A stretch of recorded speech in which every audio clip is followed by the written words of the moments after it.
Bonjour, bonsoir. À l'époque des Transformers, Terminator et autres Star Trek, peut-on encore aujourd'hui faire des films tout simples, sans artifice ou très peu, et séduire le public? La réponse est oui, et nous allons vous le prouver tout au long de cette nouvelle édition d'Hollywood Live. Bienvenue à Los Angeles. Bradley Cooper, ça vous dit quelque chose? Non, hein? Ed Helms, non plus? Zach Galifianakis, qui ça? Il va pourtant falloir vous familiariser avec tous ces noms, car c'est l'équipe nationale espoir de la comédie et tous sont dans The Hangover, un film complètement déjanté avec, j'allais oublier, Mike Tyson dans le rôle de Phil Collins. The Proposal, la proposition, sort aux États-Unis et nous fait à nouveau tomber amoureux de Sandra Bullock, toujours aussi naturelle.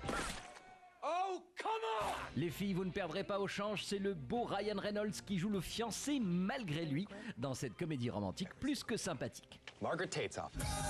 Autre sortie US, autre film avec notamment celui de Jack Black intitulé Year One, les extraits tout à l'heure.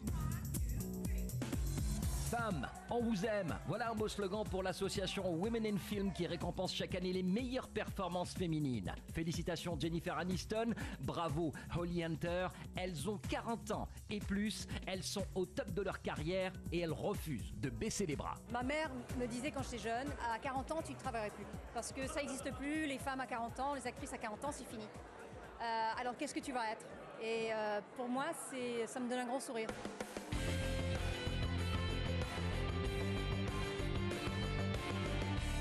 The Hangover a été traduit en français de deux façons. Chez les Québécois, ce sera lendemain de veille. D'accord. Chez nous, en France, ce sera Very Bad Trip, exactement. C'est la traduction française en anglais dans le test. Mais bon, nous ne sommes pas là pour lancer le débat sur les traductions plus ou moins douteuses des films. Nous sommes là pour célébrer le retour de la comédie loufoque où rien n'est laissé au hasard et où le mot politiquement correct a été définitivement rayé du dictionnaire. Lorsque Jim Carrey, Brett Ratner ou encore Zac Efron font le déplacement pour assister à une première qui n'a aucune tête d'affiche, ça sent grave le carton et ça donne une grosse crise d'angoisse au réalisateur du film. I'm just excited to finally get the movie out. You know, it's everybody talking about stuff and you hear stuff and it's like you just want to get it out there. Todd Phillips devrait pourtant se relaxer et laisser le bouche à oreille faire son boulot, car Very Bad Trip bénéficie d'un very good buzz. Désolé, il n'avait qu'à traduire le film en français. Hangover, c'est avant tout un enterrement de vie de garçon. Pour parler cash, c'est une méga cuite tellement violente qu'au réveil, tout le monde a oublié ce qui s'est passé et se pose plein de questions. Par exemple, pourquoi il y a un tigre dans la salle de bain? Ou bien, pourquoi il y a un bébé dans la chambre d'hôtel? Pourquoi une voiture de flic au parking? Et surtout, pourquoi il n'y a plus aucune trace du pote qui doit se marier? In 5 hours. Yeah, that's not gonna happen. The movie is sort of like a detective story and a comedy kind of meshed into one because it's about an event, but you never see the event. Le ticket gagnant du film, c'est son casting. What is this? Oh my God, that is my tooth.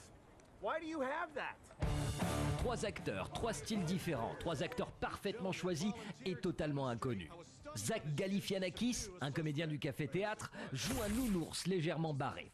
Ed Helms, qui est dans la série The Office, un dentiste complètement écrasé par sa femme. Paging Dr. Douchebag. Quant à Bradley Cooper, la star qui monte aux États-Unis, c'est le leader du groupe, le playboy qui doit calmer le jeu lorsque tout part en live. I'm sorry, my ass is being groped by Mr. Bradley Cooper. How are you? I'm good. You look beautiful. Thank you. Jeez, look at this. Come on. Look at this guy. Have you seen the movie? He's amazing. The Hangover, deuxième partie, on y retourne tout à l'heure, il est trop bon ce film, et puis également une proposition. Alors, indécente ou pas? Réponse juste après notre chronique hebdomadaire consacrée aux sorties en salle US.